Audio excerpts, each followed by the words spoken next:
जय हिंद मित्रांनो, मागील तासिकेमध्ये आपण वर्णमाला सुरू केली होती। वर्णमालेमध्ये आपण स्वर, स्वरादी, व्यंजने हे सविस्तरपणे पाहिले आणि व्यंजने पाहत असताना त्यामध्ये आपण एक मागील टॉपिक पाहिला होता, स्पर्श व्यंजने। तशी आपण 34 व्यंजने अभ्यासली, त्यामध्ये स्पर्श व्यंजने अभ्यासली, अर्धस्वर पाहिली, उष्मे पाहिली, महाप्राण पाहिले, स्वतंत्र वर्ण। महाप्राण आणि महाप्राण वर्ण यातला फरक पाहिला होता का? यस। मग ते पाहत असताना आणखी त्यामध्ये वर्णमालेमध्ये एक आपल्याला मुद्दा असते अभ्यासायला, याच्यावर प्रश्न बऱ्याच परीक्षेत आलेला आहे। एखादा शब्द देतात आणि तो शब्द अनुनासिकाच्या स्वरूपात लिहा। म्हणजे एखादा कुठलाही शब्द, उदाहरणार्थ समजा पंख हा शब्द आहे, पंख हा शब्द अनुनासिकाच्या स्वरूपात लिहा असा प्रश्न येते। किंवा पंख हा शब्द पर्यायी रूप कसे लिहाल, म्हणजे हा शब्द तुम्ही एक शब्द दिला त्याचं दुसरं रूप कसं लिहाल, म्हणजे तो अनुनासिकाच्या स्वरूपात कसा लिहाल। तर विद्यार्थी मित्रांनो, अतिशय सोपा आहे। कुठल्याही शब्दात ज्या अक्षरावर अनुस्वार आहे तो शब्द अनुनासिकाच्या स्वरूपात लिहित असताना सर्वात पहिले काय करायचं? सोपं आहे। ज्या अक्षरावर अनुस्वार आहे तिथपर्यंत जसंच्या तसं लिहायचं।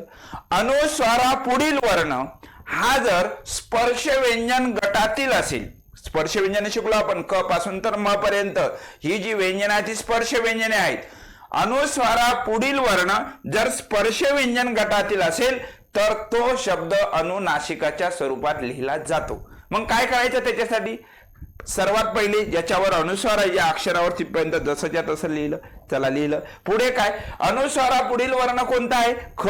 ख हा वर्ण स्पर्श व्यंजन गटातील आहे का? तर आहे। आणि अनुस्वारापुढील वर्ण ज्या गटातील असेल त्या गटातील अनुनासिक, त्या गटातील अनुनासिक, अनुनासिक किती पाहिजे आपण? 5। वाङ्मयाचा न, त्र सारखा न, बाणाचा न, नळाचा न आणि मगरीचा म, हे सर्व काय आहेत? अनुनासिक आहेत। ज्या वर्णाचा उच्चार नासिकेद्वारे म्हणजे नाकाद्वारे होते त्याला अनुनासिक म्हणतात। आणि प्रत्येक वर्गातील शेवटचं वर्ण हे कशामध्ये येते? तर प्रत्येक वर्गातील शेवटचं वर्ण हे अनुनासिकामध्ये येते, आपल्याला हे माहित आहे। म्हणजे हे एकूण 5 अनुनासिक आहेत। मग काय सांगत आहो मी तुम्हाला, हे शिकत असताना कुठलाही शब्द दिला आपल्याला, प च्या पुढे कोणता वर्ण आहे? ख। ख हे कोणत्या वर्गातला आहे? हे क वर्गातला आहे, त्या वर्गातला अनुनासिक आहे वाङ्मयाचा न। या अनुस्वाराऐवजी वाङ्मयाचा न घ्यायचा आणि पुढचा ख जसाचा तसा। म्हणजे पंख हा शब्द अनुस्वाराच्या स्वरूपात आहे। अनुस्वार म्हणजे काय पाहिलं आपण? स्पष्ट व खणखणीत उच्चाराला अनुस्वार म्हणतात आणि ओझरत्या उच्चाराला अनुनासिक म्हणतात, हे आपण शिकलो। अम आणि आ हे 2 स्वरादी आहेत। अमला अनुस्वार म्हणतात तर आला विसर्ग म्हणतात। मागच्या सेशन मध्ये आपण बघितलं, बरोबर राईट? मग आता पंख हा शब्द अनुस्वाराच्या स्वरूपात आणि हा शब्द जो आहे तो अनुनासिकाच्या स्वरूपात झालेला आहे। कुठलाही शब्द दिला, हेच नाही कुठलाही, समजा उदाहरणार्थ गंगा, गंगा हा शब्द अनुनासिकाच्या स्वरूपात लिहा। काय करायचं? अनुस्वार कशावर आहे? ग वर। ग जसाच्या तसा, नो डाऊट। पुढचा वर्ण कोणता आहे? ग। ग हे स्पर्श व्यंजन गटातील आहे का? लगेच पाहायचं। क ख ग घ आहे, ग आहे, त्यातला अनुनासिक कोणता? वाङ्मयाचा न। याचा अर्थ या अनुस्वाराऐवजी वाङ्मयाचा न, पुढचा गा जसाचा तसा, याला सुद्धा गंगाच वाचतात, गडगा म्हणायचं नाही, याला सुद्धा गंगाच म्हणतात। हा अनुस्वाराच्या स्वरूपात आहे आणि हा अनुनासिकाच्या स्वरूपात आहे। आणखी एखादा शब्द कोणता आहे? चंचल। चंचल हा शब्द अनुनासिकाच्या स्वरूपात कसा लिहा? मग काय करसान? अनुस्वार कशावर आहे? च वर। च जसाच्या तसा। अनुस्वारापुढील वर्ण कोणता आहे? च। च हे स्पर्श व्यंजन गटातील आहे। च वर्गातील अनुनासिक कोणतं? तर न आहे, त्र सारखा जो न दिसते तो जोडायचा आणि पुढे जसंच्या तसं। हे चंचल आणि हे सुद्धा चंचल, हे अनुस्वाराच्या स्वरूपात आणि हे अनुनासिकाच्या स्वरूपात। काय पाहत आहोत आपण? कुठलाही शब्द दिल्यानंतर तो अनुनासिकाच्या स्वरूपात कसा लिहितात हे आपल्याला लिहिता आलं पाहिजे। हे आजचं आपलं काय आहे?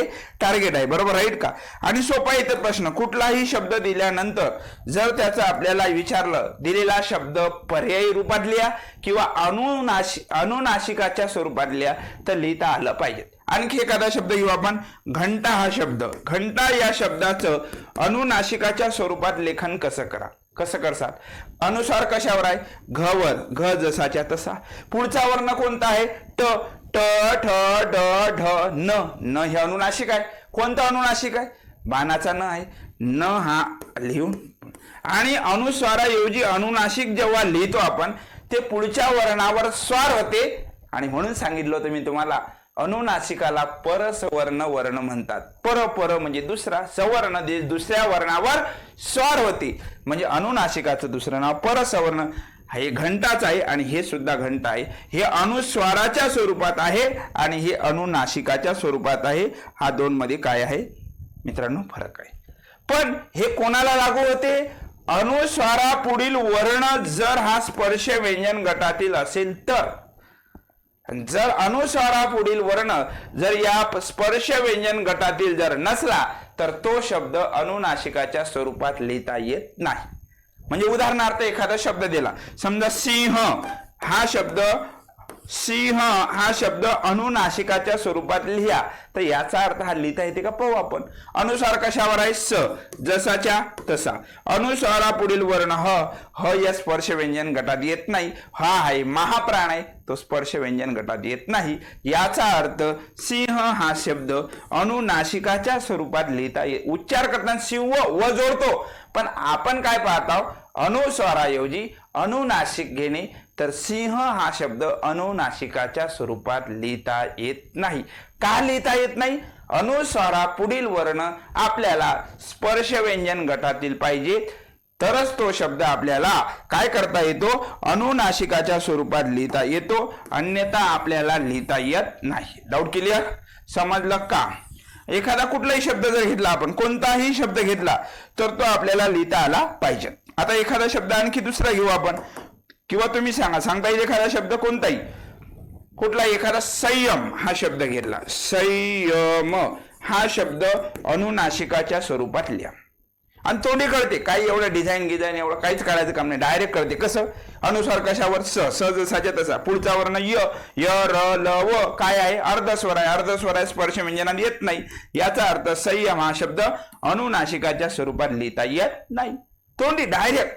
कारण परीक्षेत काय एवढं थोडी असं लिहिणार आहे का आपल्या समोर? हे काही पीपीटी थोडी आणणार मी तुमच्या समोर, येणार आहे का? नाही. मग लक्षात ठेवायचं, अनुस्वारा पुढील वर्ण जर हा स्पर्श व्यंजन गटातील असेल तरच तो शब्द अनुनासिकाच्या स्वरूपात लिहिता येतो. एखादा आणखी शब्द घेऊ आपण, संशय. संशय हा शब्द अनुनासिकाच्या स्वरूपात लिहिता येते का? पहा, तोंडी आला पाहिजे. अनुस्वार स वर, पुढचा वर्ण श, श, स, स हे उष्मे आहेत भाऊ, आणि उष्मे हे स्पर्श व्यंजन गटात येत नाही. याचा अर्थ संयम हा शब्द अनुनासिकाच्या स्वरूपात लिहिता येत नाही. म्हणजे आपण यावरून काय शिकलो? अनुस्वारा पुढील जर स्पर्श व्यंजन गटातील असेल तरच तो शब्द आपल्याला अनुनासिकाच्या स्वरूपात लिहिता येते, अन्यथा लिहिता येत नाही. कुठलाही शब्द तोंडी आला पाहिजे डायरेक्ट. कंकण, कंकण हा शब्द अनुनासिकाच्या स्वरूपात लिहा. काही जास्त बुद्धी लावायची नाही, जेवढं काम पाहिजे तेवढीच बुद्धी तिथं वापरायची. जास्त विचार केला चुकते. अनुस्वार कशावर? क वर, क जसाच्या तसा. अनुस्वारा पुढील वर्ण कोणता आहे? क. क हा स्पर्श व्यंजन गटातील आहे. क, ख, ग, घ, न. कोणता? वाङ्मयाचा न. म्हणजे या अनुस्वाराऐवजी वाङ्मयाचा न. पुढचे वर्ण जसेच्या तसे. हे सुद्धा कंकण आणि हे सुद्धा कंकण. हे अनुस्वाराच्या स्वरूपात आणि खालचं अनुनासिकाच्या स्वरूपात लिहिता येते. तर मग आता तुम्हाला सुद्धा काही करता आले पाहिजेत. पहा, महत्वाचे शब्द घेतले जे परीक्षेत काही आलेले आहेत आणि काही संभाव्य महत्वाचे येऊ शकतात. काय आहे? अनुस्वाराऐवजी अनुनासिक कसं वापरतात? पहिला शब्द कोणता? पंख. काय करसान? प जसाच्या तसा लिहिला आपण. पंख या शब्दाचा आपण काय करत आहोत? अनुनासिकाच्या स्वरूपात लिहित आहोत. प जसाच्या तसा लिहिला, राईट. पुढचा वर्ण कोणता आहे? ख आहे. ख, क, ख, ग, घ, न. क वर्गात येते. याचा अर्थ पुढचा वर्ण हे अनुनासिक आहे. कोणत्या वर्गातलं? पंख हे झाला त्याचं अनुनासिकाच्या स्वरूपातली. का? वाङ्मयाचा न का घेतला? पच्या पुढचा वर्ण कोणता आहे? ख. ख हा कोणत्या वर्गात येते? क च्या. क, ख, ग, घ, न. त्यातला अनुनासिक वाङ्मयाचा न घेतला. काही डाऊट आहे का? काही डाऊट आहे का? ओळखता येईल? पुढचा सांगा तुम्ही. कोणता शब्द आहे? गंगा. गंगा मगाशीच घेतला मी, घेतला ना तिकडे. गंगा. काय करसान? ग जसाच्या तसा. राईट. पुढचा वर्ण ग. ग कोणत्या वर्गात आहे? क ख ग घ न. क च्या यात आहे, त्यातलं अनुनासिक वाङ्मयाचा न. याचा अर्थ या अनुसाराऐवजी वाङ्मयाचा न. याला गडगा म्हणायचं नाही रे ऐ, याला गंगाच म्हणतात. फक्त हे अनुस्वाराच्या ऐवजी आणि हे अनुनासिकाचे. एवढे जरी शब्द कळालेत तर तुम्हाला याच्या बाहेर शक्यदूर जात नाही. आणि कुठलाही शब्द घेतला, आपण पाठ थोडी केलं, लक्षात ठेवला आपण. कंकण हा शब्द घेतला मगाशी, चंचलही घेतला, कंकणही घेतला. सांगा काय येईल? तू सांग काय येईल? क जसाच्या तसा. ओके. क च्या पुढचं वर्ण, अनुस्वारापुढील वर्ण कच आला. क हे कोणत्या वर्गात? क च्याच. क ख ग घ न. वाङ्मयाचा न. लिहून टाक दणकणी. कंकण. ओके. कंकण. अनुस्वाराऐवजी कंकण. अनुस्वाराऐवजी वाङ्मयाचा न घेतला. Okay clear. पुढचा शब्द चंचल. काय करसाल? च जसाच्या तसा. पुढचा वर्ण च. अनुस्वारापुढील पाहायचं, अनुस्वार ज्याच्यावर आहे तिथपर्यंत जसच्या तसं. अनुस्वारापुढील वर्ण च आला. च छ ज झ न. त्र सारखा न आहे, ते पुढच्या वर्णाला जोडलं, याला चंचलच म्हणायचं. हे अनुस्वार, हे अनुनासिकाचे. पुढचा शब्द पंच. काय करसान? प जसाचा तसा. पुढचा वर्ण च. च छ ज झ न. म्हणजे हा न आला, याला सुद्धा पंच. सोपा आहे. पुढचा शब्द वाच. वाच, सांग तू सांग. मंजन. मंजन हा शब्द आपल्याला अनुनासिकाच्या स्वरूपात म जसाच्या तसा. पुढचा वर्ण ज. ज येते का पहा बरं याच्यात? मागच्या याच्यात ज आला का? येते. कुठे येते ज? सांगा फास्ट मध्ये. ज कोणत्या वर्गात येते? प फ ब ब न येते का? नाही. च च्या वर्गात ज येते. याचा अर्थ च छ ज झ न. कोणता न? त्र सारखा न. म्हणजे याचा अर्थ काय सांगितलं मी? ज कोणत्या वर्गात येते? त्या वर्गातील अनुनासिक येते त्र. याला सुद्धा असंच लिहितात. ओके. नेक्स्ट कोणता आहे? संत. सोपा आहे. स जसाच्या तसा. स जसाच्या तसा. पुढचा वर्ण कोणता आहे? त. त थ ध ध न. न कोणता? न कोणता येते पहा ना. त आलत. त थ द ध न. कोणता न? नळाचा न. म्हणजे ऍक्च्युली हे तुम्हाला पाठच पाहिजे एवढं. संत हा शब्द अनुनासिकाच्या स्वरूपात असा लिहितात. शिंपी. काय करसान? श जसाचा तसा. पुढचा वर्ण आहे प. प फ ब भ म. म आलं अनुनासिक. म हे पुढच्या वर्णाला जोडून अनुस्वाराऐवजी अनुनासिकाचं काय करता आपण? लेखन. समजलं का? ओके. पुढचा शब्द सोडून दाखवा बरं तुम्ही. संप हा शब्द. कोणता शब्द? संप हा शब्द अनुनासिकाच्या स्वरूपात कसा लिहिता येईल का? संप. काय करसान? स जसाच्या तसा. पुढचा वर्ण आहे प. प येते का पा? आहे. प फ ब भ म. प वर्गातले अनुनासिक कोणतं? म. म हे पुढच्या वर्णाला जोडलं. संप हे झालं अनुनासिकाच्या स्वरूपात त्या शब्दाचं लेखन. पुढचा शब्द बंब. बंब अनुसार कशावर आहे? ब वर. ब जसाचा तसा. राईट. पुढचा वर्ण कोणता आहे? ब. ब कशात येते? प फ ब भ म. याचा अर्थ ब ज्या वर्गात आहे त्या वर्गातली काय घेत आहोत आपण? अनुनासिक. बंब हा शब्द अनुनासिकाच्या स्वरूपात असा. वांद्रे. वा जसाच्या तसा. वा जसाच्या तसा. पुढचा वर्ण पाहता इथं काय आलं? द्रे. द्रे आला म्हणजे पहिले काय आला? द्रेची फोड काय करणार आपण? द्रे. पहिले काय येणार? द अधिक र. र लिहिण्याची पद्धत आहे एक, सांगतो मी तुम्हाला. र लिहिण्याची म्हणजे उच्चार करताना पहिले काय आलं? वांद्रे. पहिले द आलं म्हणजे याचा अर्थ अनुस्वाराच्या पुढचा वर्ण हे काय येते? द येते. कारण द्रेची फोड आपण द अधिक र करतो. अनुस्वारापुढील वर्ण द येते आणि द हे त थ द ध न हे येते. कोणत्या वर्गात? कोणत्या वर्गात येते सांगा? त. द कोणत्या येते ते पहा बरं. त थ द ध न. कोणता न? नळाचा न येते. याचा अर्थ काय आपल्याला? वांद्रे हा शब्द असा आपण लिहितो. ओके. Doubt clear? शांतता. शांतता अनुसार कशावर आहे? शावर आहे. शा जसाचा तसा. पुढचा वर्ण आहे त. त हे स्पर्श व्यंजन गटातील वर्ण आहे. त थ द ध न. कोणता न? नळाचा न. हा पुढच्या वर्णाला आपण जोडून लिहिला. बाकी राहिलेले वर्ण जसेच्या तसे. काय करत आहोत? मुद्दा कोणता? अनुस्वाराऐवजी अनुनासिकाच्या स्वरूपात दिलेल्या शब्दाचं लेखन करणे. सोपा एकदम. पंकज अनुस्वार आहे. सांगा विद्यार्थी मित्रांनो, अनुस्वार आहे प वर. पुढचा वर्ण आहे क. क ख ग घ न. क वर्गातील अनुनासिक कोणतं? वाङ्मयाचा न आहे. लिहून टाक दणकणी. वाङ्मयाचा न. पुढचं जसंच्या तसं. ओके. गंधर्व अनुस्वार आहे ग वर. ग जसाच्या तसा. पुढचा वर्ण कोणता आहे? ध. ध आहे कोणत्या वर्गात? त थ द ध न. ध ध आला तच्या वर्गात. त्यातलं अनुनासिक कोणतं? त थ द ध न. न कोणता? न. आता काहीले हे कळत नाही कोणता न, तर त्यासाठी तुम्हाला स्पर्श व्यंजनाचा क्रम लक्षात ठेवावा लागेल मित्रांनो. No doubt. वंदन पुढचा शब्द वंदन. व जसाच्या तसा. पुढचा वर्ण कोणता आहे? द. त थ द ध न. कोणता? न. नळाचा न. वंदन हा शब्द अनुनासिकाच्या स्वरूपात. आणि शेवटचा शब्द नंदिनी. न जसाच्या तसा. पुढचा वर्ण दस आला. त थ द ध न. त वर्गात येते द. त्यातला अनुनासिक येते कोणता? नळाचा न. नंदिनी हा शब्द अनुनासिकाच्या स्वरूपात असावा. कोणता मुद्दा शिकलो आपण?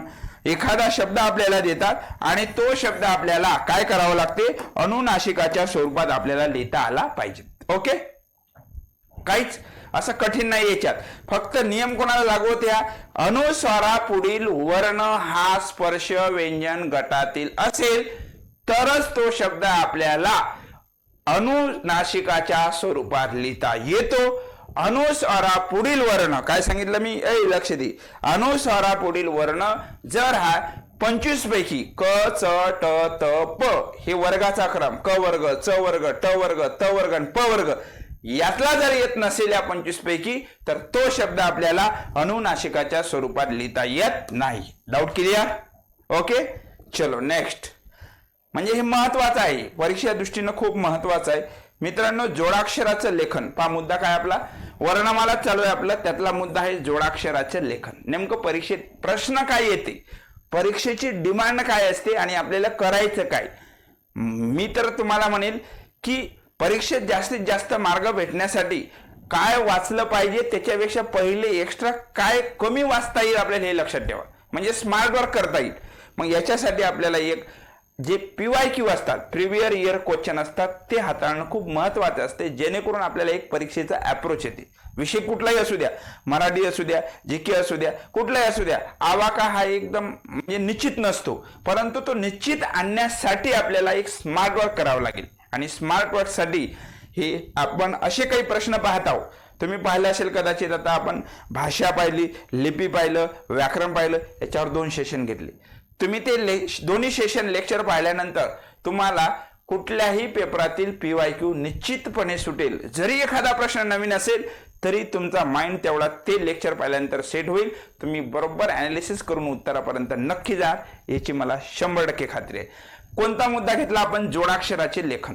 मग जोडाक्षराचे लेखन नेमकं प्रश्न काय येते? एखादा शब्द देते आणि त्या शब्दाची आपल्याला फोड करा म्हणते. फोड करा म्हणजे त्यातले स्वर, स्वरादी, व्यंजने आपल्याला वेगळे करायचे. किंवा एखादा शब्द देते, नेमका प्रश्न काय येते याच्यावर? कुठलाही शब्द देते, लक्ष्मीकांत, अमृता अनुभव, ज्ञानेश्वर असे शब्द देते आणि त्या शब्दात आपल्याला एकूण मूल वर्ण ओळखा असं येते. तो पुढे आहेच, पण सध्या जोडाक्षराचं लेखन करत असताना आपल्याला लक्षात काय ठेवायचं? अक्षर म्हणजे काय? तर अक्षर हा एक भाषेचा घटक आपण पाहिला होता पहिल्या प्रकरणामध्ये. अक्षर म्हणजे नाश न पावणारा ध्वनी किंवा सांकेतिक चिन्ह म्हणजे अक्षर.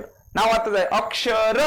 जे कधीच क्षर पावत नाही, जे कधीच नष्ट पावत नाही, त्याला आपण अक्षर म्हणतो. मग अक्षर कसं बनते? तर जेव्हा कोणत्याही व्यंजनामध्ये शेवटी स्वर मिसळतो तेव्हा अक्षर तयार होते. अक्षराचा पाय कधीच मोडून लिहत नाही. का लिहित नाहीत मित्रांनो? कारण अक्षर हे स्वतंत्रपणे उच्चाराचं असते.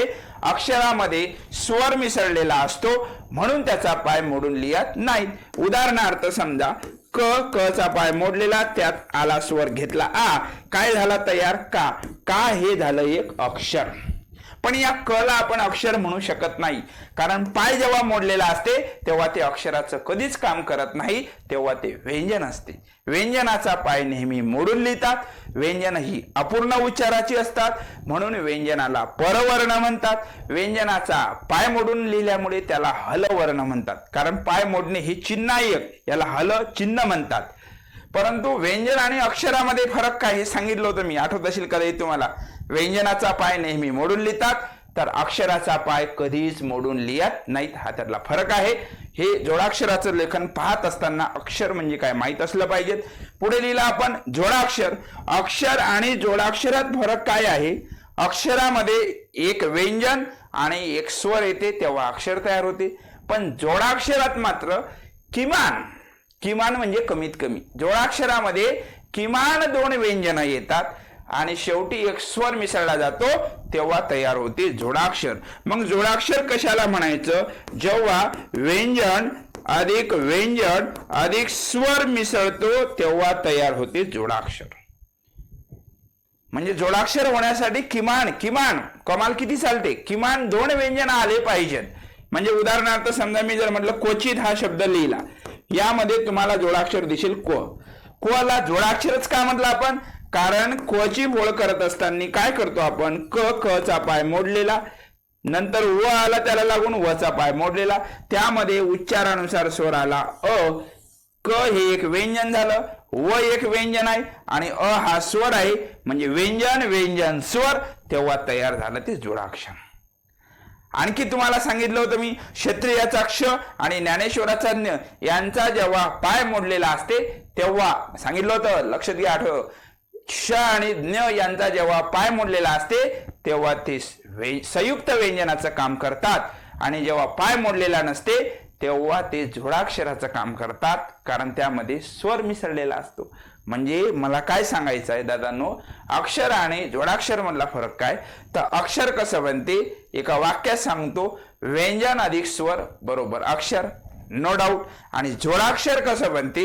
व्यंजन अधिक स्वर. व्यंजन तीनही चालतील ना. ज्ञानेश्वराचा ञचा पाय जर मोडला नाही तर हे जोडाक्षर आहे, नो डाऊट. कारण याची फोड काय करतो आपण? द अधिक न अधिक य आणि शेवटी स्वर अ. व्यंजन स्वर, जोडाक्षर. पण जर पाय मोडला तर ते जोडाक्षर होत नाही, ते संयुक्त व्यंजनाचं काम करत. जोडाक्षराचं लेखन करत असताना आणखी याच्यावरही प्रश्न तुम्हाला आलेला दिसेल. द्वित्व व्यंजन म्हणजे काय? द्वित्व म्हणजे पुनरावृत्ती. जेव्हा एखाद्या व्यंजनाला तेच व्यंजन जोडून येते तेव्हा त्याला द्वित्व व्यंजन म्हणतात. मग द्वित्व व्यंजन म्हणजे काय लक्षात ठेवायचं? जेव्हा व्यंजन अधिक तेच व्यंजन, काय बोलतो आम्ही? व्यंजन अधिक तेच व्यंजन. व्यंजनात जेव्हा क ला क लागेल, म ला म लागेल, व्यंजन अधिक तेच व्यंजन म्हणत आहोत. काय म्हणत आहोत? व्यंजन, आणि त्याच्यामध्ये तेच व्यंजन जेव्हा येते तेव्हा त्याला म्हणतात द्वित्व वर्ण. म्हणजे उदाहरणार्थ मी म्हटलं अव्वल हा शब्द, अव्वल, वला व लागलं, हे द्वित्व व्यंजन झालं. अद्दल काय लागलं? कशाला काय? अद्दल, दला द लागलं, याचा अर्थ आहे द्वित्व वर्ण किंवा द्वित्व व्यंजन. अक्कल, कला क लागलं, हे द्वित्व व्यंजन झालं. द्वित्व व्यंजन म्हणजे काय? जेव्हा व्यंजन अधिक तेच व्यंजन, म्हणजे एखाद्या व्यंजनाला तेच व्यंजन जेव्हा लागते तेव्हा त्याला द्वित्व व्यंजन म्हणतात. ओके. आणि हे होतं संयुक्त व्यंजन. हे तर पाहिलं आपण मागच्या सेशन मध्ये. संयुक्त व्यंजन म्हणजे काय?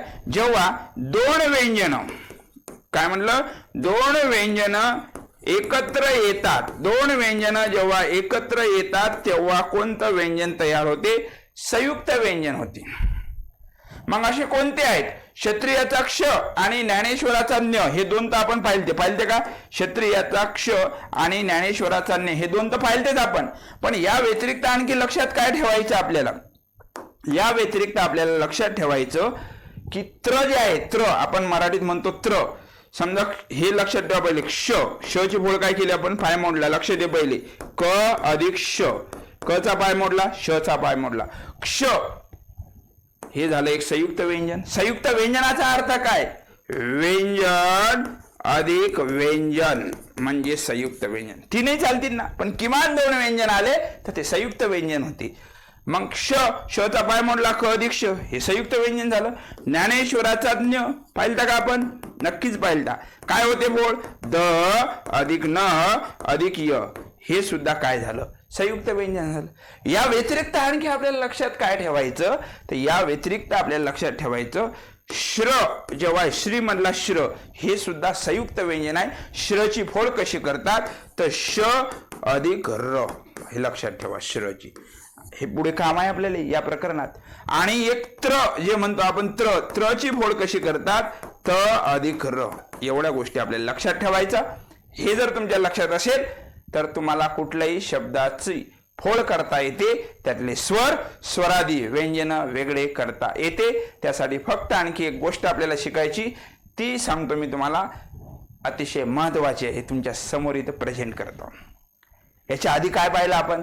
लक्ष द्या शांत दिमाखानं. आपला मुद्दा चालू आहे, प्रकरणाचं नाव वर्णमाला, त्यातला टॉपिक चालू आहे आपलं जोडाक्षराचे लेखन. पहिले तर आपण काय अभ्यासला? एखादा शब्द असते त्यावर अनुस्वार दिला असते, अनुसाराऐवजी अनुनासिक वापरणे आपला मुद्दा क्लिअर झाला. आता आपण पाहत आहोत जोडाक्षराचे लेखन कसं करतात. मग त्याच्यामध्ये काय सांगितलं मी तुम्हाला? अक्षर कसं बनते? व्यंजन अधिक स्वर. Doubt clear? जोडाक्षर कसं बनते? व्यंजन अधिक स्वर. इकडे लक्ष दे, ए डोंबळा इकडे लक्ष दे. व्यंजन अधिक जोडाक्षर, सॉरी, व्यंजन अधिक स्वर बरोबर जोडाक्षर. संयुक्त स्वर शिकलो होतो आपण वर्णमालेत. स्वर अधिक, जेव्हा दोन स्वर एकत्र, दोन स्वरा मिळून तयार होणाऱ्या स्वराला संयुक्त स्वर म्हणतात. ये, आई, ओ, औ, हे 4 संयुक्त स्वर आहेत. मग संयुक्त स्वर जर हे 2 स्वरा मिळून बनत असेल तर संयुक्त व्यंजन सुद्धा किमान 2 व्यंजना मिळूनच बनणार भाऊ. आणि द्वित्व वर्ण म्हणजे काय? व्यंजन अधिक तेच व्यंजन म्हणजे द्वित्व व्यंजन. ओके. जोडाक्षराचं लेखन करत असताना यावर सुद्धा प्रश्न आलेले आहेत. पहा काय म्हटलं मी, जोडाक्षर लिहिण्याच्या पद्धती किती, असा जेव्हा प्रश्न येईल. प्रश्न काय आपला? जोडाक्षर लिहिण्याच्या एकूण पद्धती किती? उत्तर बिंदास लिहून टाक मित्रा. किती? 2. कोणते आहेत दादा? आडवी मांडणी आणि उभी मांडणी. पहा ना, अद्दल हा शब्द लिहिलेला, अद्दल, ही आडवी मांडणी आहे, हे उभी मांडणी आहे. अक्कल, कला क आडवा आहे, हे अक्कल उभी मांडणी अशी पाहिजे होती. इथे अक्कल हा शब्द असा लिहितो आपण, अक्कल, ही झाली त्याची उभी मांडणी. म्हणजे मला काय सांगायचं होतं, जोडाक्षर लिहिण्याच्या पद्धती किती असा जेव्हा प्रश्न असेल तेव्हा बिंदास लिहून टाका. जोडाक्षर लिहिण्याच्या पद्धती आहेत 2. कोणत्या? एक आडवी मांडणी आणि दुसरी कोणती आहे? उभी मांडणी. पण याच्यावर प्रश्न मात्र आलेला आहे, जो मुद्दा मी आता सांगत आहोत. कोणता? र लिहिण्याच्या एकूण पद्धती किती असा प्रश्न आलेला आहे 100%. र लिहिण्याच्या एकूण पद्धती किती आहेत? तर र लिहिण्याच्या एकूण 4 पद्धती आहेत. म्हणजे हा र तर आपण असा लिहितोच, नो डाऊट. र या वर्णाचा उच्चार करताना र काय होते? फायबर. र हवा कंपन पावते, आणि ज्या वर्णाचा उच्चार करताना हवा कंपन पावते त्याला कंपित वर्ण म्हणतात. प्रश्न येते, खालीलपैकी कंपित वर्ण कोणता? दणकनी नजर गेली पाहिजे आपली. र या वर्णाला कंपित वर्ण म्हणतात. एकदम व्यवस्थित तुमच्यासाठी आपण प्रेझेंट करत आहोत. र या वर्णाचा उच्चार करताना हवा कंपन पावते म्हणून र ला कंपित वर्ण म्हणतात. र लिहिण्याच्या, हा तर र झाला आपला वर्ण मानलेला, नो डाऊट. पण या व्यतिरिक्त र लिहिण्याच्या पद्धती किती आहेत? तर 4. र लिहिण्याच्या पद्धती किती आहेत? 4. नंबर 1, राष्ट्र, धृतराष्ट्र जेव्हा लिहितो तेव्हा हे एक र लिहिण्याची पद्धत. इकडे लिहिलं मी, झूम करून पाय, दिसत नसेल तुला तर. रस्व, रास यामध्ये आलेला र आहे एक. सर्व, धर्म, हे रफार सारखा जो र येते हा एक र, हे झाली 3री. चक्र असेल, वक्र असेल, प्रकाश असेल, प्रकोप असेल, यामध्ये आलेला हा एक र. म्हणजे र लिहिण्याच्या एकूण पद्धती किती झाल्या? 4 पद्धती झाले. प्रश्न तयार. कोणते? जोडाक्षर लिहिण्याच्या पद्धती किती? 2 लिहायच्या, एक आडवी मांडणी आणि उभी मांडणी. र लिहिण्याच्या एकूण पद्धती किती? उत्तर दणकणी किती? 4 आठवलं पाहिजेत, आणि ते कोणते सांगितलं. पण यामध्ये आणखी आपल्याला लक्षात काय ठेवायचं? सगळ्यात महत्वाचं, पृथ्वी हा शब्द असेल, दृष्टी हा शब्द असेल तर दादांनो यामध्ये र येत नाही. पृची फोड प अधिक रू होऊ शकत नाही, कारण हा जो आहे असा, तर हे र लिहिण्याची पद्धत कुठं आहे का पाहून घ्या. कुठंच नाही. म्हणजे पृ मध्ये, दृष्टीमध्ये, द्रू मध्ये र येत नाही. मग काय येते? तर मग ऋषीचा रू हा स्वर येते. पृ या शब्दाची फोड प अधिक रू अशी करतात, पृची फोड. द्रुची फोड काय करतात, द अधिक ऋषीचा रू करतात. म्हणजे पृथ्वी, दृष्टी, सृष्टी, वृष्टी यामध्ये जो दिसते आपल्याला तो र नाही, कारण ती आपली र लिहिण्याची पद्धत नाही. मग हे काय आहे तर तो स्वर आहे. कोणता स्वर, उच्चार येते प्रू, रचा उच्चार येते, तो ऋषीचा रू हा एक स्वर आहे. Doubt clear. मग आता नेमकं परीक्षेत याच्यावर प्रश्न काय येते, आपल्याला परीक्षेत प्रश्न काय येते ते याच्यावर प्रश्न येते जे आपल्या समोर मी प्रेझेंट करत आहो, जे आतापर्यंत शिकलो त्याच्यावर आधारित आहे. तुम्हाला एखादा शब्द देते, असा दे लक्ष्मीनारायण, चक्रवर्ती, कृष्णाष्टमी, कुठलाही शब्द देईल, कुठलाही असू द्या मराठी भाषेतला, काही टेन्शन नाही. जेवढं सांगतो तेवढं तुम्ही मन लावून ऐका. तुम्हाला या व्यतिरिक्त जरी शब्द आला, मी म्हणत नाही की हाच शब्द येईल, पण या व्यतिरिक्त कुठलाही शब्द येऊ द्या, किती जोडाक्षर असू द्या, तुम्हाला ओळखता येईल म्हणजे येईल 100%. लक्ष दे इकडे. मूलध्वनी. मूलध्वनी म्हणजे काय, मूलध्वनी म्हणजे काय, स्वर, स्वरादी आणि व्यंजने यांच्या बेरजेला मूलध्वनी म्हणतात. एखादं वाक्य असो की शब्द असो, त्यामधील स्वर, स्वरादी आणि व्यंजने या सर्वांची बेरीज म्हणजे काय होते, मूलध्वनी. तेच इथं लिहिलेलं आहे. स्वर, स्वरादी, व्यंजने यांच्या बेरजेला मूलध्वनी म्हणतात. मग आपल्याला प्रश्न कसा येते, एखादा शब्द देते, दिलेल्या शब्दाची फोड करा असं म्हणू शकते, किंवा लक्ष्मीनारायण या शब्दात एकूण मूलध्वनी किती, किंवा मूलध्वनीचं दुसरं नाव आहे मूलवर्ण असंही विचारते. मूलध्वनी म्हणेल किंवा मूलवर्ण म्हणेल, त्याचा अर्थ काय होते, स्वर, स्वरादी आणि व्यंजने या सर्वांची काय झाली पाहिजे, बेरीज झाली पाहिजे. मग हे करत असताना 2-4 गोष्टी आपल्याला लक्षात ठेवायच्या. त्या कोणत्या, हे जे मी शब्द तुमच्या समोर प्रेझेंट करत आहोत, एवढे जर तुम्ही काळजीपूर्वक ऐकले तर 100% तुमचा प्रश्न चुकणार नाही. नंबर 1चा शब्द इथं आपण सांगत आहोत, लक्ष्मीनारायण. या शब्दाची आपल्याला पहिले फोड करायची. मग लक्ष्मीनारायण, ल ची फोड कशी होणार, ल ची फोड होणार ल अधिक अ.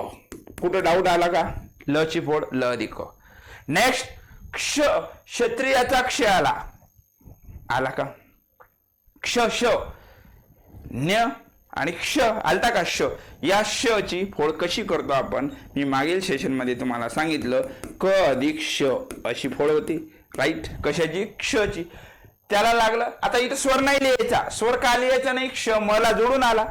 मग जोडून आला तिथं स्वर लगेच लिहायचा नाही. कशाला जोडून आला, मला लिहून टाक. मग म मध्ये स्वर कोणता आला, ई येणार, कारण त्याला विलांटी दीर्घ आहे. दीर्घ विलांटी असेल दीर्घ ई, पहिली विलांटी असेल ऱ्हस्व ई. ओके. ना, नाची फोड काय होणार, नाची फोड आपण काय करणार, न अधिक आ झालं ना. रायन, रा राहिलो. र ची फोड काय करणार, र अधिक आ. य, य ची फोड य अधिक अ. नेक्स्ट, य झाला. न ची फोड न अधिक अ. बस झालं. ओके. मग आता आपल्याला यात स्वर मोजायचे. स्वर किती असतात, अक्षर असो की जोडा अक्षर असो, अक्षर किती आहेत, 1 2 3 4 5 6, 6 स्वर असणार. कोणते आहेत स्वर, 6.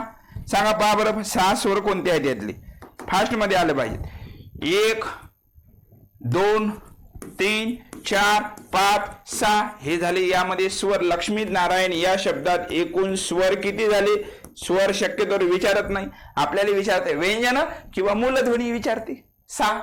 मग याच्यामध्ये व्यंजन किती झाले, लक्ष्मीनारायण या शब्दात व्यंजने किती झाली, राहिलेले व्यंजनच आहेत, कारण यात स्वरादी आला नाही. स्वरादी म्हणजे अनुसार, अम किंवा आ हे स्वरादी यात आलंच नाही. राहिलेले सर्व व्यंजन आहेत. किती आहेत, 1 2 3 4 5 6 7 8. 8 हे काय झाले याच्यात व्यंजने.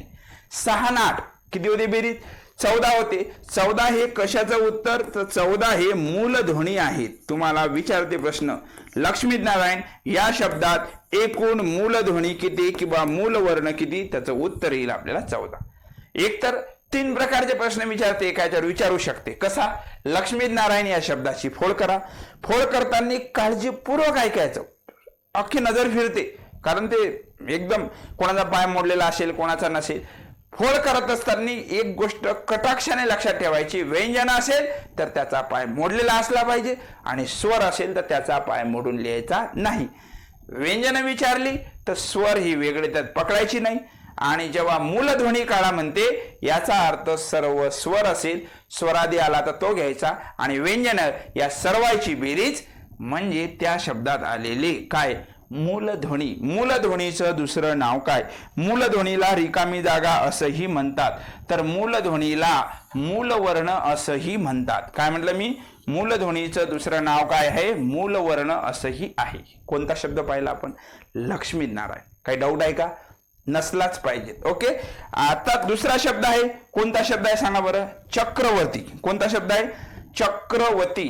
आता च ची फोड करता येईल का आपल्याला? च ची सगळ्याला यायला पाहिजे. च हा शब्द घेता होता आपण. कोणता?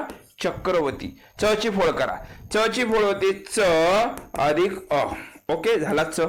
क्र. क्र उच्चार कशाचा पहिले होणार? क अधिक र. र लिहावं लागणार कारण हे र लिहिण्याची पद्धत आहे. मी आधीच बोललो तुम्हाला. क्र ची फोड कशी होणार? क अधिक र. आणि स्वर कोणता येणार? उच्चारानुसार अ. झाला क्र. करचा कार्यक्रम ओके लावला आपण. आता राहिला व. व ची फोड करा. सगळ्याला येते. व ची फोड काय होणार? व अधिक अ. आणि ती ची फोड काय होणार? त अधिक ई. पहिले तर राऊंड करून टाकायचा स्वराला, म्हणजे मोजायला आपण सोपे. किती स्वर आहेत पाहून घ्या. स्वर किती आले? 4. राहिलेले 1 2 3 4 5. 5 हे काय आहेत? 5 हे काय झाले? व्यंजने. 5 आणि 4 काय? 9. 9 हे कशाचं उत्तर? मूलध्वनी. सोपा आहे अतिशय, काहीच नाही. फक्त लक्षात काय ठेवायचं? इथं र लिहिण्याची पद्धत इथं र आला पाहिजे. असा लिहा, असा लिहा. फक्त हा एक व्यंजनामध्ये पकडायचा बस. कोणता पाहिला आपण? चक्रवर्ती. या शब्दात एकूण मूलध्वनी किती? किती येणार उत्तर सांगा? एकूण मूलध्वनी आहेत 9. त्याच्यामध्ये एकूण जर विचारलं असतं तुम्हाला स्वर किती, तर स्वर किती लिहिलं असतं आपण? स्वर आहेत 4. आणि स्वर पहिले तर लक्षात ठेवा, जोडाक्षर असो की अक्षर असो, स्वर एकच येते शेवटी. हे सगळ्यात महत्वाचं. पुढचा शब्द कोणता घेऊ सांगा? क्रमानच घेऊ आपण. कोणता शब्द आहे पुढचा? कृष्णाष्टमी. कोणता शब्द? कृष्णाष्टमी. या शब्दाची आपल्याला करायची फोड. काय करसान? मगाशी बोललो मी. प्रत्येक वाक्य माझं बोललेलं एक्झाम ओरिएंटेड आहे. क्रूची फोड क अधिक र करायचा नाही, कारण ती र लिहिण्याची पद्धत नाही. क्रूची फोड कशी होईल? क्रूची फोड करत असताना क अधिक ऋषीचा रो. क्रूचा विषय क्लोज. स्ना. पहिले कशाचा उच्चार? श येणार. शाबा. जसा उच्चार तसं लिहायचं. नेक्स्ट कृष्णा. काय येणार? न. स्वर कोणता आला? आ. Doubt clear? ष्टमी. उच्चार पहिले श चा आला दादा, त्यानंतर आला ट येणार. उच्चारानुसार आला अ. आणि मी ची फोड होते म अधिक ई. व्यंजनाचा पाय नेहमी मोडून, माझ्याच्यानं जरी एखादा चुकून राहिला तरी लक्षात ठेवायचं, व्यंजनाचा पाय नेहमी मोडूनच लिहावं लागेल. सांगा स्वर किती आहेत? मोजा बरं. कृष्णाष्टमी. तिकडे अक्षर 4 आहेत. याचा अर्थ याच्यामध्ये स्वर किती? 4. राहिलेले व्यंजन असतील म्हणजे आहेतच. 1 2 3 4 5 6 व्यंजन झाले 6. कृष्णाष्टमी या शब्दात एकूण मूलध्वनी किती? किती उत्तर लिहिसान? मूलध्वनी किंवा त्यालाच म्हणतात मूलवर्ण. किती येईल उत्तर? विद्यार्थी मित्रांनो टाईट बस जरा. किती येणार? 10 येणार. मूलध्वनी किती? 10. व्यंजन किती? 6.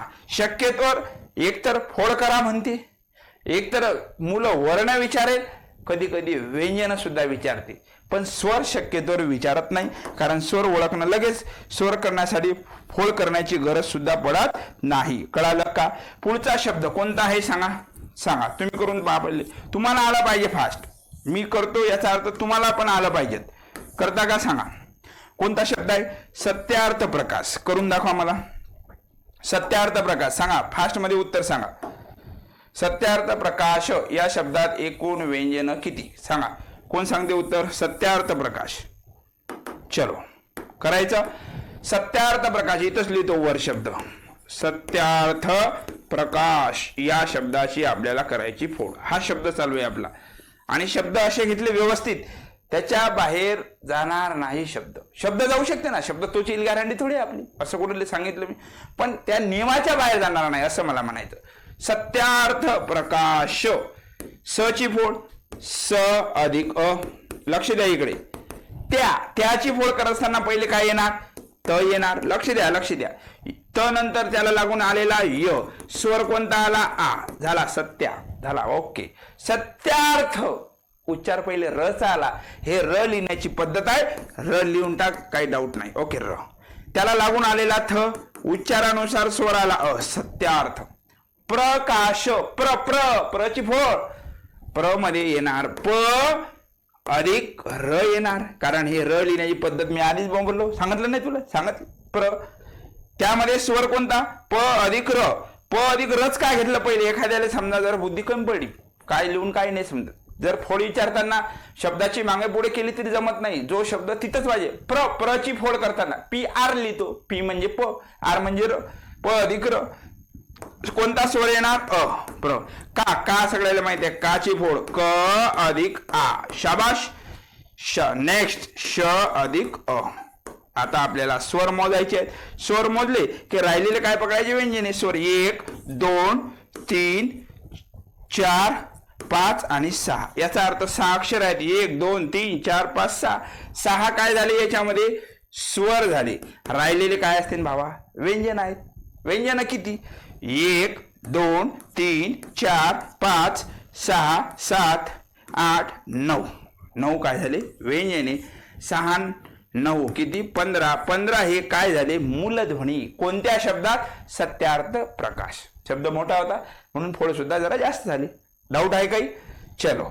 म्हणजे काय शिकत आहोत आपण, तुम्हाला जर विचारलं एकूण र लिहिण्याच्या पद्धती किती लिहिसान, र लिहिण्याच्या एकूण पद्धती आहेत 4. आणि जर मी विचारलं जोडाक्षर लिहिण्याच्या एकूण पद्धती किती होतात, जोडाक्षर लिहिण्याच्या 2. कोणत्या, एक आडवी मांडणी आणि दुसरी उभी मांडणी. पुढचा शब्द महत्वाचा आहे, महत्वाचे सर्व शब्द आहेत. कोणता शब्द आहे, लक्ष्मीकांत. लिहू का इथं, ओके चलो लिहिते. लक्ष्मीकांत या शब्दाची आपल्याला फोड करायची. इथं एक नवीन आला, अनुस्वार. काय करायचं, सोपं आहे, सांगतो. लक्ष्मीकांत या शब्दाची फोड काय होणार, ल ची फोड काय होणार, ल अधिक अ. No doubt. क्ष आला, क्ष आणि ज्ञ होता का, क्ष ची फोड काय करतो आपण, क अधिक श अधिक जोडून काय आला, म. आणि कोणता स्वर, ई. त्याची विलांटी दीर्घ म्हणून ई. काची फोड काय होते, क अधिक आ. काय झाला, क अधिक आ का झाला, पण त्याच्यावर काय आहे, अनुसार जसा आहे तसा लिहून टाक, जास्त टेन्शन घेऊ नको. पुढचं काय आहे, तला लागून आला अ. तला लागून आला म्हणजे त मध्ये स्वर कोणता येणार, अ. म्हणजे इथं नवीन काय शिकलो आपण, अनुसार असो की विसर्ग असो तो वेगळा लिहायचा. मग यामध्ये स्वर किती आले मोजता येईल, स्वर किती आले, 1 2 3 4. किती आहेत मग स्वर, मोल दणकणी. स्वर किती झाले, 4. आता यात एक गोष्ट नवीन शिकलो आपण, कोणतं, स्वरादी आला. स्वरादी आला तो व्यंजनात कधीच पकडायचा नाही. आपल्याला गुगली बॉल टाकते, कसं, लक्ष्मीकांत, चंचल असा कुठलाही शब्द दे आणि तुम्हाला दुःख, मग दुःखामध्ये विसर्ग येते, ते व्यंजनात पकडायचं नाही. मूलवर्णात पकडायचं पण व्यंजनात पकडायचं नाही, कारण स्वरादी वेगळे आहेत, व्यंजन वेगळे आहेत. मूलवर्णात मात्र पकडायचं. आता इथं स्वरादी किती आला, 1. राहिले काय, हा स्वरादी झाला 1. राहिलेले व्यंजन 1 2 3 4 5 6. 6 झाले व्यंजन. जर तुम्हाला विचारलं एकूण व्यंजन किती, तर 6. घाई आपण 7 करतो, हे त्यात पकडतो आपण. 6 4 10, 10 आणि 1 11. 11 हे कशाचं उत्तर, तर लक्ष्मीकांत या शब्दात एकूण व्यंजन किती, त्याचं उत्तर येते भावांनो 11.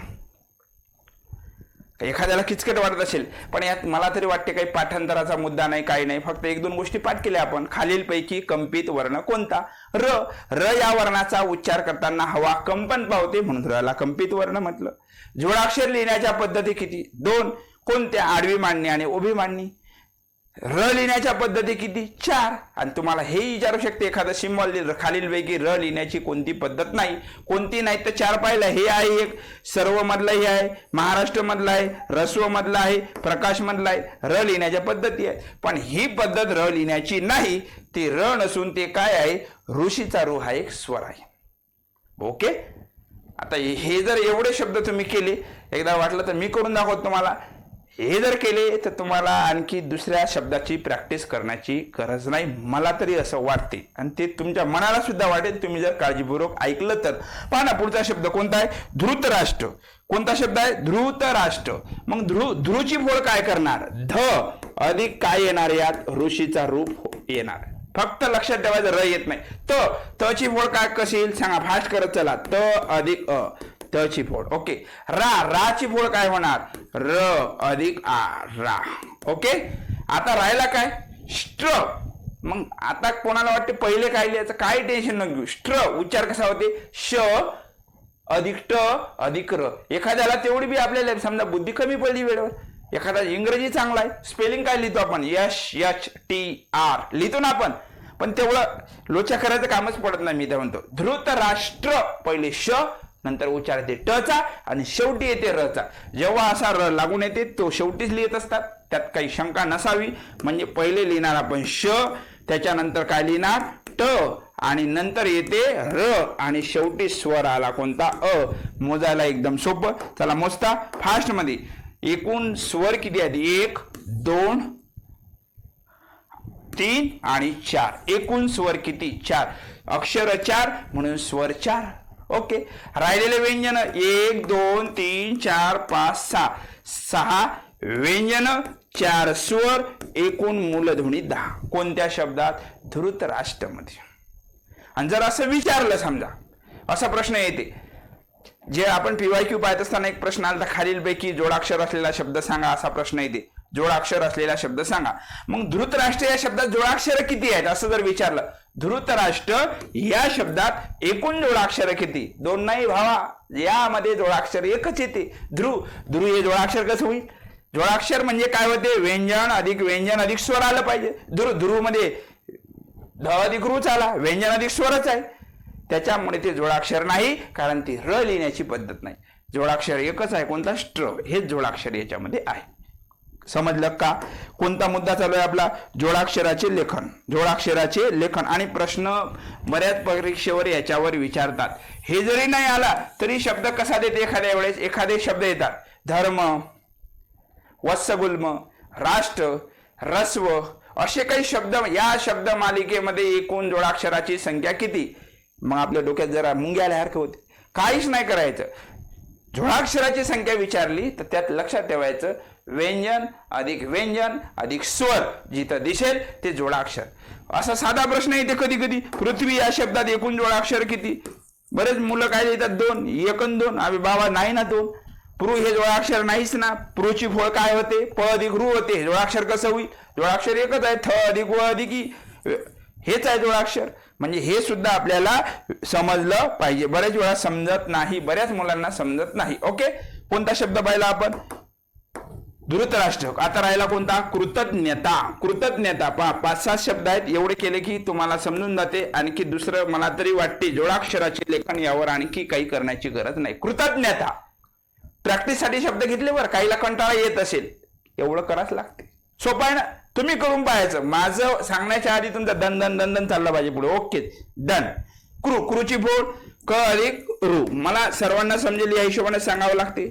नवीन असले तर फायदा झाला पाहिजे, जुन्यांची रिव्हिजन झाली पाहिजे. क्रूची फोड, तची फोड, त अधिक अ. बरोबर व्यंजन असेल तर पाय मोडत आहो. न्य. आता काही हुशार गँगचे अध्यक्ष असतात आपल्यातली, डायरेक्ट करते न्य, गेला घरी. न्यला न्य नाही लिहित आपण. न्य मध्ये काय शिकलो आपण, न्यची फोड कशी करतात, न्यची फोड द अधिक न अधिक य करतो आपण. न्यची फोड द अधिक न अधिक य. शिकलो नाही का आपण, शिकलो. न्य. आणि त्याच्यामध्ये स्वर कोणता आला, अस्वर येते. आणि ताची फोड काय होते, त अधिक आ. असं केल्यानंतर मात्र आपल्याला मोजता येते की याच्यामध्ये स्वर किती आहेत. हे मोजणं अतिशय सोपं आहे, पण फोड करणं हे थोडस बुद्धिजीवी प्राण्याचं काम आहे, आणि ते करता येते. तुम्ही महान व्यक्ती या, स्पर्धा परीक्षेत आले म्हणजे तेवढं काही ना काही येतेच आपल्याला. वाचता आलं पाहिजे, वाचता आलं की ओळखता येते. स्वर आहेत 4. राहिलेले व्यंजन 1 2 3 4 5 6. 6 आणि 4 10. 10 कशाचं उत्तर, 10 झाले मूलध्वनी, त्यालाच म्हणतात मूलवर्ण. कोणत्या शब्दात, कृतज्ञता या शब्दामध्ये एकूण मूलध्वनी किती आहेत, मग 10 मूलध्वनी आहेत. डाऊट क्लिअर का, डाऊट क्लिअर. ओके. पुढचा शब्द कोणता आहे, राष्ट्रपती. चला तुम्ही करून दाखवा फास्ट, माझं सांगण्याच्या आधी तुमचं झालं पाहिजे. तो कोणता शब्द, राष्ट्रपती. घेऊ का इथं, चला इथं लिहितो, तुझी इच्छा पुरी. राष्ट्रपती. करता फोड, फास्ट मध्ये करा, तुम्ही उशीर लावायले. राष्ट्रपती या शब्दाची फोड करा. राची फोड काय होणार, या राची फोड होणार र अधिक आ. ओके. स्ट्र. पहिले काय दिसते तुला? दिसल्यापेक्षा उच्चार कशाचा होता? दिसण्यात मजा नाही, उच्चारात. राष्ट्र पहिले श, नंतर येते ट, नंतर उच्चार होते राव, रचा होते. शाबा. हा र आहे, र. हे र काहीला वाटत असेल हे र आणला कुठून? आधीच सांगितलं मी र लिहिण्याच्या पद्धती. स्वर कोणता आला? अ आला. प, प ची फोड प अधिक अ. नेक्स्ट त ची फोड, ती ची फोड त अधिक ई. व्यंजन असेल तर पाय मोडून. यामध्ये एकूण स्वर किती सांगा? कोण सांगते? 4 अक्षर आहेत म्हणजे 4 स्वर. राहिलेले सर्व व्यंजन असतील. 1 2 3 4 5 6. 6 हे काय झाले? व्यंजन झाले. 4 हे काय झाले? स्वर झाले. राष्ट्रपती या शब्दात एकूण मूलध्वनी किती? मूलध्वनी आहे 10. मूलध्वनी म्हणजेच मूलवर्ण. Doubt clear? ओके. आणि असा प्रश्न येते. पुढचा प्रश्न तुम्हाला सोडायचं. सांगा कोणता शब्द आहे? तुमचा सोडवणं झाला पाहिजे माझं सुरू करायच्या आधी. कोणता शब्द आहे सांगा? वृक्षोदार्य. मग वृक्षोदार्यामध्ये फक्त काळजीपूर्वक काय ऐकायचं? रूची फोड काढताना काय करसाल? कोणता शब्द? वृक्षोदार्य. काय होते पाय बरं? वृक्षोदार्य. काही किचकट पाहिल्याबरोबर हात पाय हलतात. सोपं आहे ना? जे शिकलो त्याच्या काही वेगळं असं काही नाही. रूची फोड काय करायला आपण? व अधिक रू. पृथ्वी, दृष्टी, सृष्टी तेच आहे, दुसरं काय? क्ष. ची फोड मग अशीच केली आपण. कशी होते? क अधिक श. आता काही कार्यकर्ते असे आहेत आपल्याला जे शाळेतच गेले नाही. त्याले अ आ इन क क क ते तेव्हा शिकवलं तर मास्तरनं आपल्याला. तू शाळेत गेला नाही आणि तू गेला तर चुकून मास्तरनं शिकवलं नाही, आणि मास्तरनं शिकवलं आणि तूही गेला तर ते आता बुद्धीतून गेलं. एवढं राहते का आपलं? हे कळत नाही काही नाही. इथे एक काना आहे, 2 मात्रे आहेत, हे कळत नाही. एक काना जेव्हा 2 मात्रे असतात तेव्हा स्वर कोणता येते? औ हा स्वर येते. क्षची फोड केली आपण क अधिक श, की एक काना 2 मात्रे आले, स्वर घेतला औ. दाची फोड कर बरं द अधिक आ. चला आलो इथपर्यंत. पुढे हातपाय हलतात. काय करावं? काही नाही. वृक्षदार्य. पहिले उच्चार कशाचा होते? रचा उच्चार होते. मग र लिहिला, नंतर उच्चार आला यचा, आणि शेवटी त्याच्यामध्ये स्वर येते अ. याच्यात आपल्याला मोजायचे आहेत. पाहिल्याबरोबर समजते. आता हे किती आहेत अक्षर? 1 2 3 4. 4 स्वर येणार ना? 5 येणारच नाही. कोणते आहेत? रू, औ, आ आणि अ. हे 4 झाले स्वर. राहिलेले काय आहेत? व्यंजन. स्वरादी आलाच नाही याच्यामध्ये. स्वरादी म्हणजे अनुसार किंवा विसर्ग. राहिलेले व्यंजन 1 2 3 4 5 6. 6 आणि 4 10. 10 कशाचं उत्तर? तर 10 हे भावा मूलध्वनीचं उत्तर आहे. त्यालाच म्हणतात मूलवर्ण. झाला आलो आपण. शेवटचे 2 शब्द राहिले. कोणते राहिले सांग? पुढचं तुम्हाला करावं लागेल. करता? चला करा फास्ट. कोणता शब्द आहे? अमृतध्वनी. अमृतध्वनी. तोंडी येईल का फोड? सांगा बरं. अमृतध्वनी या शब्दाची तोंडी सांगतो मी आता. फोड तोंडी आलं पाहिजे ना? तोंडी तर आला पाहिजे एखादा. कोणता शब्द? अमृतध्वनी. तोंडी सांगतो मी. अमृतध्वनी. आता भरपूर झाले ना आपले शब्द. एवढ्या सांगून जर एखाद्याला येत नाही तर मग भाऊ हे टेस्टिंग करण्याची गरज आहे आपली. कारण एवढ्या सोप्या भाषेत तोंडी सांगून आपण. तोंडी अची फोड अच होणार. मुरूची फोड म अधिक रू करणार. तची फोड त अधिक अ करणार. ध अधिक व. उच्चारानुसार स्वराला अ. नीची फोड न अधिक ई. म्हणजे आपल्याला मोजता आले पाहिजे. स्वर किती येणार? 1 2 3 4 5. 5 स्वर येणार. राहिलेले सगळे व्यंजन लिहून टाकायचे. अमृतध्वनी. Okay clear? फक्त काळजीपूर्वक काय घ्यायचं? मृची मोड करताना म अधिक ऋषीचा रू घ्यायचा. Okay clear? एवढं बरोबर पाहायचं. आणि जर विचारलं अमृतध्वनी या शब्दात एकूण जोडाक्षर किती? अपोर बात 2 लिहितात, गचकनी लिहितात. अबे 2 नाही ना याच्यात भावा. हे जोडाक्षर नाहीच. जोडाक्षर एकच आहे यात. कोणता? ध्व. कारण जोडाक्षराचा अर्थ काय बोलला मास्तर? व्यंजन अधिक स्वर. त्याला म्हणतात जोडाक्षर. शेवटचा शब्द आहे ज्ञानेश्वरी. सांगता येईल? कोणता शब्द? ज्ञानेश्वरी. आतापर्यंत जे घेतले आपण शब्द त्यावरच आधारित आहेत. ने आलताच नाही याच्या आधी. ज्ञानेश्वरी. न्याची फोड काय होणार? सांगा बरं. या न्याची फोड द अधिक न अधिक य. हे झाला न्याची फोड. न्या. काना आला म्हणजे कोणता? स्वर कोणता येईल? आ. न्याची फोड. नेची फोड काय होणार? न अधिक ये. ये कोणता? पहिला आहे, कारण एकच मात्र आहे. श्वची फोड श अधिक व अधिक स्वर. स्वर हा शेवटीच लिहितो आपण. रीची फोड र अधिक ई. हे झाली ज्ञानेश्वरी या शब्दाची फोड. यात स्वर किती राहतील? 1 2 3 4. 4 अक्षर आहेत. 4 अक्षर आहेत म्हणजे 4 स्वर असतील. 1 2 3 4. 4 हे स्वर, 1 2 3 4 5 6 7, 7 हे काय व्यंजन, 7 आणि 4 11, 11 हे कशाचं उत्तर, 11 हे मूलध्वनीचं उत्तर आहे. मूलध्वनी किंवा त्याला म्हणतात मूलवर्ण, मूलध्वनी किंवा मूलवर्ण. मग एक तुम्हाला प्रश्न आलता पेपरमध्ये, एक प्रश्न आलता, राम वनात जातो, काय म्हटलं मी, राम वनात जातो या शब्दात एकूण मूलध्वनी किती, सॉरी मूलवर्ण किती, राम वनात जातो आलेला प्रश्न आहे. यात मूलध्वनी किती. आता या जोडाक्षर आहे का, नाही आहे, मग जास्त फळफाळ करायचं कामच नाही. जिथं जोडाक्षर नाही, शब्द असो की वाक्य असो, जोडाक्षर असलं तर व्यंजन शिल्लक भरू शकते. वाक्य आहे तर जोडाक्षर नसेल, जोडाक्षर जर नसेल तर जेवढी व्यंजन तेवढी स्वर, जेवढी स्वर तेवढीच व्यंजन, बरोबर. आता राम, या रामची बोल काय होणार, येळ्यातले येळेले कळते. आता र अधिका म अधिक, म्हणजे हे किती झाले, 4. 4 काय झाले, अरे भावा 2 व्यंजन आणि 2 स्वर याच्यात, जोडाक्षर नाहीच ना. वनात व अधिक अ, न अधिक आ, त अधिक अ, 3 व्यंजन आणि 3 स्वर, 6. जातो, जातोची फोड काय करशील, आता हे शिकल्यावर हे तर एकदम चिल्लर वाटेल बाई तुला. जातो, ज अधिक आ, त अधिक ओ, जातो किती झाले, 4. या सगळ्याची बेरीज 6 4 10 4 14, 14 हे मूलध्वनी किंवा मूलवर्ण. काही पोटायला कळतच नाही की मूलध्वनी म्हणजे काय असेल राजा.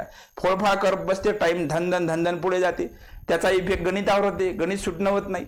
मराठीमध्ये तुमची ॲक्युरेसी प्लस तुमचा टाइम मॅनेजमेंट, कारण मराठी हा विषय असा आहे, एकतर पैकीच्या पैकी मार्क देते तुम्हाला, आणि जर तुम्हाला प्रश्न वाचल्याबरोबर लगेच उत्तर आलं, तुमचे 2-2 3-3 सेकंद प्रत्येक प्रश्नात वाचतात, आणि हे वाचलेला टाइम आपण जो आपल्या रिस्टोर केलेला असते तो आपण गणितामध्ये सत्कर्मी लावू शकतो.